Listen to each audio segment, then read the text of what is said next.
Salam sejahtera, terima kasih karena bersama dengan Anda di Nazilin Unity Channel. Hari ini saya nak umumkan pada Anda semua. Ini maklumat terkini yang kita terima. Tarik PRN Sabah bubar pada tarik bila. Saya akan kongsi kepada Anda semua. Tapi sebelum itu, kita mulakan dulu. Pemanasan dulu lah kan, macam tu. PRN Sabah akan dijangka diadakan mengikut maklumat yang kita terima ini, dapatan maklumat ini, siasatan ini. PRN Sabah akan diadakan beberapa lama, tidak lama lagi. Memandangkan beberapa faktor. Pertama, kerana kes skandal rasuah Sabah sudah diumumkan oleh SPRM, mungkin ada 2 atau 3 adun Sabah yang akan didakwa di mahkamah. Jadi ini pun salah satu indikator kenapa PRN Sabah perlu dipercepatkan. Selain daripada itu, ada juga yang kata bahawa tempoh matang tempoh matang untuk adun Sabah dibubarkan sudah hampir menjelang. Ditambah pula yang lebih menarik lagi ialah ditambah pula dengan keadaan politik Sabah yang sekarang ini makin panas. Jangan-jangan kalau lebih lama lagi akan menjadikan lebih banyak isu akan dibongkar. Jadi lebih baik dipercepatkan. Jadi saya nak beritahu kepada Anda sekarang. Haji G telah memberikan bayangan tarik PRN Sabah adalah selepas Perhimpunan Agung Gagasan Rakyat. Sekarang ini di mana-mana kalau orang Sabah tahu bahawa sedang berlaku himpunan ataupun mesyuarat Perhimpunan Agung Gagasan Rakyat di mana-mana. Di mana-mana bendera Gagasan Rakyat bertebaran. Jadi, sudah mulai boleh dijangka bilakah tarik tersebut. Jadi mungkin ada yang menjangkakan bulan Ogos ini. Saya kata tidak mustahil pilihan Raya Sabah akan diadakan seawal bulan Ogos ini. Awal bulan 8 akan ada pilihan raya negeri Sabah. Jadi kalau itu berlaku, ini satu berita yang baik. Kita dapat memilih pemimpin yang baru, kita dapat memilih kerajaan yang baru. Sebelum itu saya nak kongsikan dengan Anda semua. Ini Transfer Factor for Life, bukan ubat tapi terapi imun badan yang boleh meningkatkan imun badan kita sehingga 400% dan mendidik imun badan kita menjadi bijaksana. Secara umumnya atau ringkasnya, kita kena penyakit karena imun badan kita yang lemah, kita kena penyakit karena imun badan kita yang jadi bodoh. Dan secara ringkasnya, banyak penyakit menjadi dalam badan kita atau sukar untuk disembuhkan karena imun badan kita jadi lemah. Banyak jenis penyakit, antaranya kanser, antaranya 3 serangkai, macam-macam lagi lah. Kalau Anda pernah dengar penyakit-penyakit, itu semua mungkin diawali oleh lemahnya daya imun badan kita. Jadi siapa yang mahu mendapatkan produk yang hebat ini, sila hubungi nombor yang tertera. Cepat, jangan tangguh-tangguh, nanti sudah menjadi lebih teruk, susah nak sembuhkan lagi. Okey, jadi hari ini Haji G memberikan bayangan DUN Sabah bubar selepas Perhimpunan Agung Gagasan Rakyat. Ketua Menteri Sabah Datuk Seri Haji G Noor memberi bayangan bahawa Dewan Undangan Negeri DUN Sabah akan dibubarkan selepas Perhimpunan Agung Parti Gagasan Rakyat Sabah yang dijadualkan pada akhir Julai ini. Bagaimanapun Presiden Gagasan Rakyat itu berkata, tiada tarikh ditetapkan setakat ini untuk pembubaran Dewan Undangan Negeri. Meskipun timbul spekulasi ia akan dilakukan pada penghujung Julai atau awal Ogos. Belum lagi, kata beliau, kita mesyuarat dulu Perhimpunan Agung pada hujung bulan Julai. Katanya, ketika ditemui pemberita selepas merasmikan persidangan tahunan Gagasan Rakyat bahagian Sulaman di Dewan Seri Sulaman Tuaran pada Ahad. Beliau yang juga pengerusi Gabungan Rakyat Sabah GRS berkata demikian ketika diminta mengulas kemungkinan Dewan Undangan Negeri dibubarkan bagi memberi laluan kepada pilihan raya negeri ke-17. Sementara itu, Haji G berkata persidangan kali ini penting kerana ia diadakan menjelang PRN 17 dan menyeru semua ahli agar bersatu hati.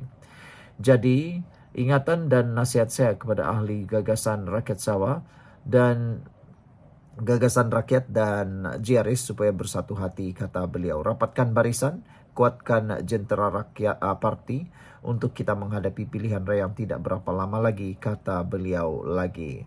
Kita mesti pandai menilai apa fitnah dan pembohongan serta apa yang dibuat kerajaan. Jangan sekali-kali terpengaruh dengan fitnah dan pembohongan yang dibawa pembangkang, kata Haji J.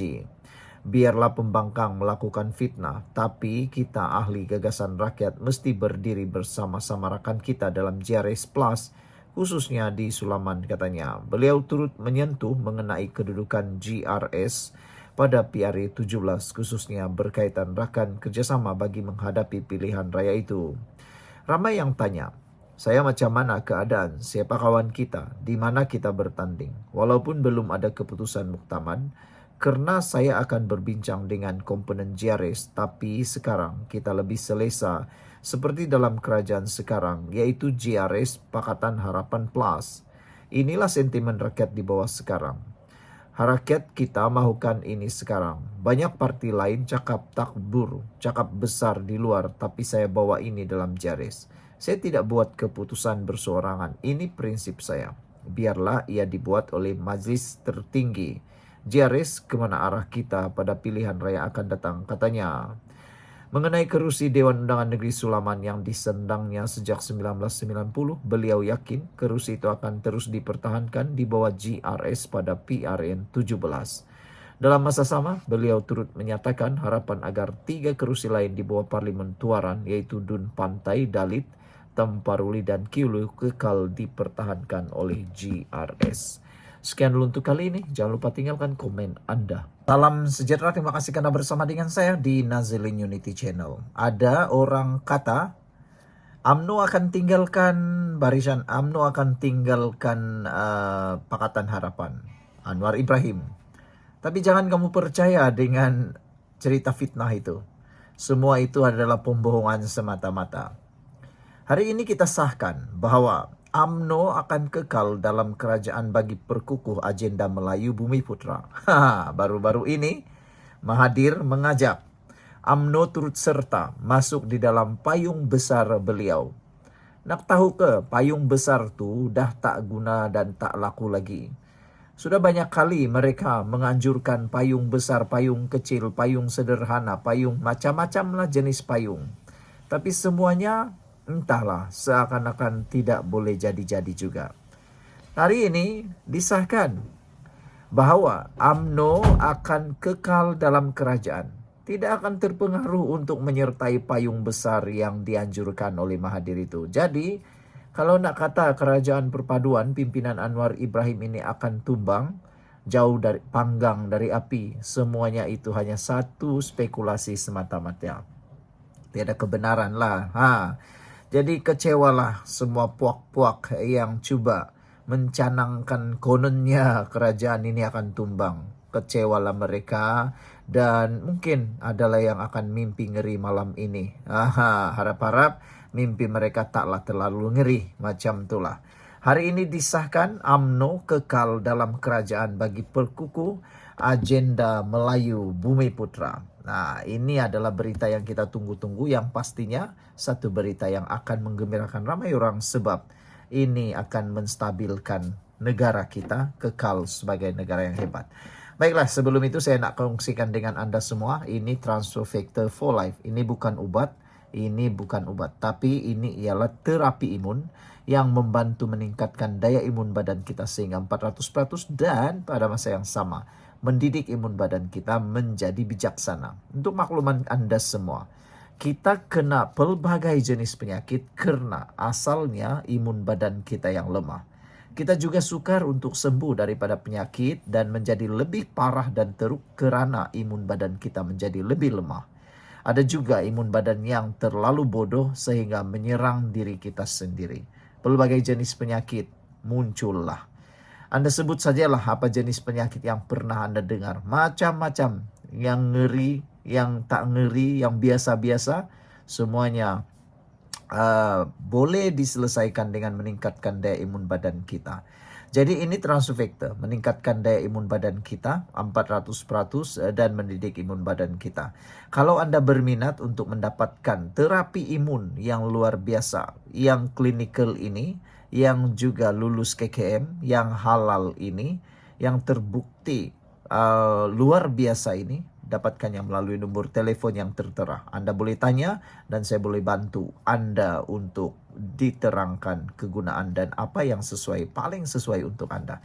Baik, hari ini UMNO mengumumkan kekal dalam kerajaan bagi perkukuh agenda Melayu Bumiputra.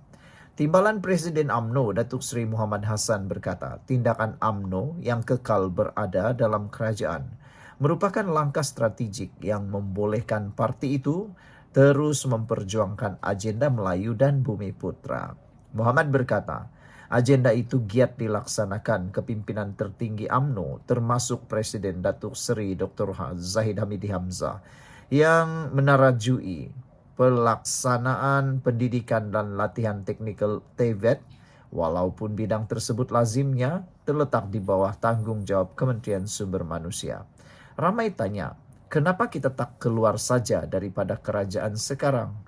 Kalau kita keluar sekarang, kata beliau, dalam 2 jam sahaja akan ada parti lain ambil tempat kita. Dan kita tak mahu jadi tukang sorak di luar, lebih baik kita berada dalam kerajaan. Kita boleh buat agenda baru, kita buat agenda, ubah sesuai dengan zaman, katanya. Wah, ini terbaik. Lihatlah betapa baiknya pemikiran pemimpin UMNO ini, yaitu Muhammad Hassan. Beliau bukan pemimpin yang biasa-biasa. Dari dulu sampai sekarang beliau dipuji sebagai pemimpin yang baik. Pemimpin yang jadi teladan. Sebab kepimpinan dan pemikiran beliau yang bukan emosi, tapi untuk kesejahteraan dan juga kelangsungan parti UMNO. Bukan macam pemimpin-pemimpin UMNO yang lain, asik-asik nak hentam kerajaan dan temberang pula nak keluar kerajaan.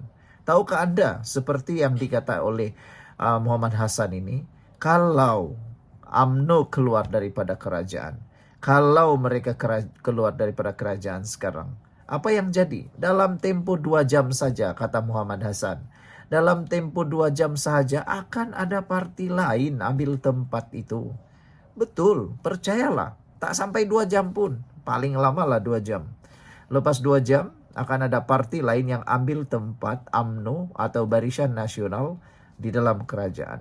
Mereka pasti akan buat itu karena Muhammad Hassan tahu bahwa ramai yang mengintai untuk mengisi tempat bagi menjadi kerajaan.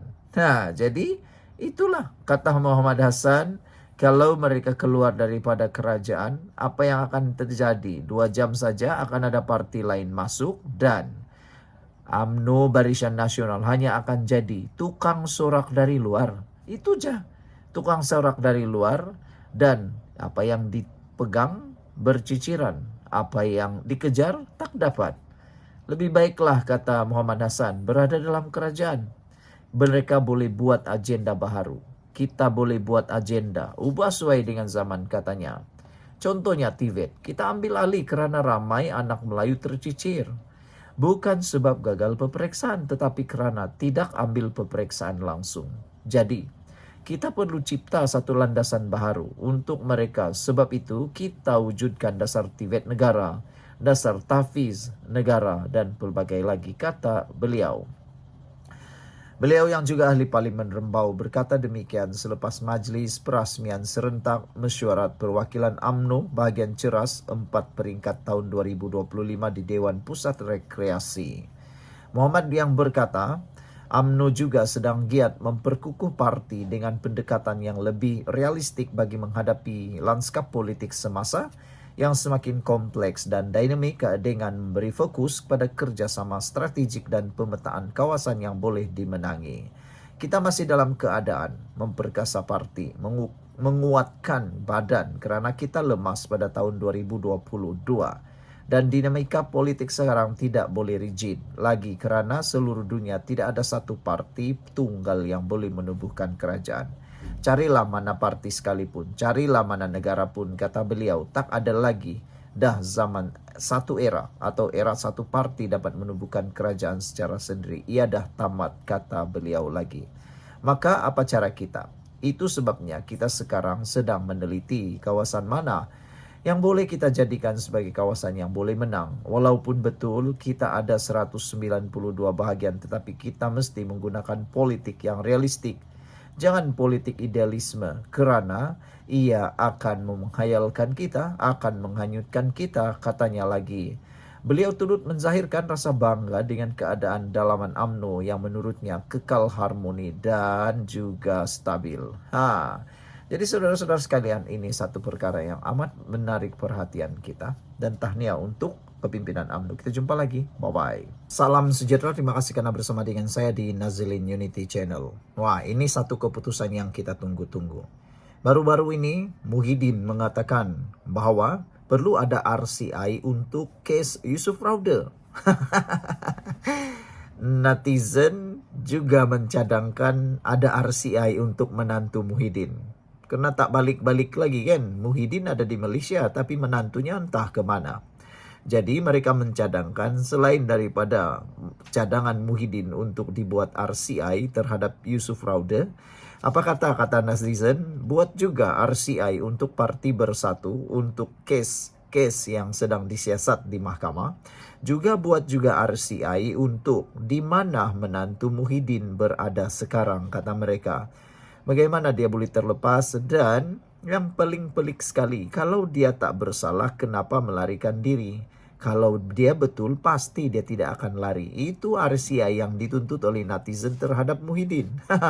Tapi adalah tuntutan mereka nih, nak konon supaya ditubuhkan RCI untuk menyiasat kes Yusuf Raude. Tapi pakar perlembagaan pula menyatakan perbezaan pendapat. Kata pakar perlembagaan, kes Yusuf Raude tiada keperluan untuk tubuh RCI. Jadi, kalau dah pakar perlembagaan yang kata, nak kata apa lagi? Takkan nak ikut pula kepala-kepala ahli-ahli politik nih yang seringkali berubah-ubah. Berubah macam cicak ubin lah. Sekejap warna hijau, sekejap lagi warna hitam. Begitulah ahli politik nih. Sekejap berkawan, sekejap pula bermusuh. Jadi pakar perlembagaan kata, case Yusuf Raude tiada keperluan tubuh RCI. Itu pakar perlembagaan kata. Tapi sebelum itu saya nak kongsi dengan Anda semua satu produk yang dipanggil Transfer Factor for Life. Transfer Factor for Life ini bukan obat. Ini ialah terapi imun yang meningkatkan daya imun badan kita sehingga 400% dan memberikan imun badan kita menjadi bijaksana. Kita kena penyakit karena imun badan kita yang lemah. Kita juga tak dapat sembuh daripada penyakit karena imun badan kita yang lemah. Kita juga kena penyakit karena imun badan kita yang bodoh. Antara penyakit-penyakit yang boleh disebabkan oleh kelemahan imun badan dan imun badan yang jadi bodoh, ada pelbagai lah. Paling teruk sekali ialah kanser. Antaranya buah pinggang, tinggi darah, tiga serangkai, macam-macam lah. Tapi saya tak nak sebut sangat lah, nanti mengerikan pula kan. Tapi yang saya nak highlight ialah kita juga akan sembuh daripada penyakit, dapat mengawal penyakit dengan peningkatan daya imun badan kita. Jadi produk Transfer Factor for Life ini bukan obat, tapi ianya terapi imun yang membantu meningkatkan imun badan kita sehingga 400%, lalu menguatkan kita. Imun badan kita menentang penyakit daripada dalam badan kita untuk kita jadi kuat dan sembuh semula. Jadi cepat ambil, jangan tangguh-tangguh. Kalau Anda tangguh, waktu tak pernah menunggu Anda. Bila sudah waktunya, sudah terlambat, baru kita terengadah. Cepat dapatkannya melalui nombor yang tertera. Baiklah, kita nak ulas sekarang case Yusuf Raude. Perlukah RCI? Pakar perlembagaan kata tak perlu. Jadi saya yakin apabila pakar perlembagaan dah kata tak perlu, kita kena percaya. Tiada keperluan mendesak untuk menubuhkan Suruhanjaya Siasatan Diraja RCI bagi menyiasat dakwaan salah guna kuasa dalam kes membabitkan bekas pembantu penyelidik Muhammad Yusuf Raude. Pakar perlembagaan Profesor Madya Datuk Dr. Wan Ahmad Fauzi Wan Husin berkata, proses siasatan tidak semestinya bergantung kepada RCI, seolah-olah rakyat sudah hilang kepercayaan terhadap kewibawaan polis diraja Malaysia. Menurutnya, ini karena proses mahkamah sedang berlaku serta amalan semak dan imbang masih berjalan dengan baik. Ia dibuktikan dengan keputusan mahkamah yang melepas dan membebaskan Muhammad Yusuf daripada pertuduhan jenayah tanpa perlu membela diri. Saya tidak nampak ada keperluan tubuh RCI untuk siasat isu Yusuf Raude buat masa ini, katanya. Undang-undang menetapkan tahap pembuktian yang sama terpakai kepada semua orang, katanya. Pada Jumat lalu, kerajaan digesa menubuhkan RCI bagi menyiasat kemungkinan berlakunya penipuan dan salah guna kuasa dalam siasatan serta pendakwaan terhadap Yusuf Raude. Gesaan dibuat Pengerusi Perikatan Nasional (PN) Tan Sri Muhyiddin Yassin susulan keputusan Mahkamah Tinggi Kuala Lumpur yang melepas dan membebaskan Muhammad Yusuf tanpa perlu membela diri daripada pertuduhan mengedar dadah jenis kanabis dan memiliki 2 pistol tiruan pada tahun lalu. Wan Ahmad Fauzi menjelaskan, keterangan didapati mahkamah semasa perbicaraan boleh dijadikan asas siasatan lanjut kerana objektifnya ialah melihat aspek pendakwaan terhadap orang kena tuduh mengikut tuduhan tertentu sahaja. Jelas beliau, keterangan diterima tidak cukup menyokong pembuktian pendakwaan membebaskan OKT. Lantaran aduan belum disiasat secara objektif, masih belum boleh dijadikan satu keterangan konklusif untuk membuat satu rumusan lain sehinggalah proses siasatan terhadap sebarang aduan disempurnakan. Sehubungan itu beliau menegaskan setiap aduan perlu ditangani dengan telus dan sebarang bentuk spekulasi tidak wajar dibuat secara terburu-buru. Lebih baik tidak membuat sebarang kesimpulan kerana tuduhan dilemparkan boleh menjadi siasatan dalaman oleh pengurusan tertinggi PDRM. Dalam kes pendakwaan jenayah, tahap pembuktian juga ketat. Itulah fungsi mahkamah mengadilinya, katanya.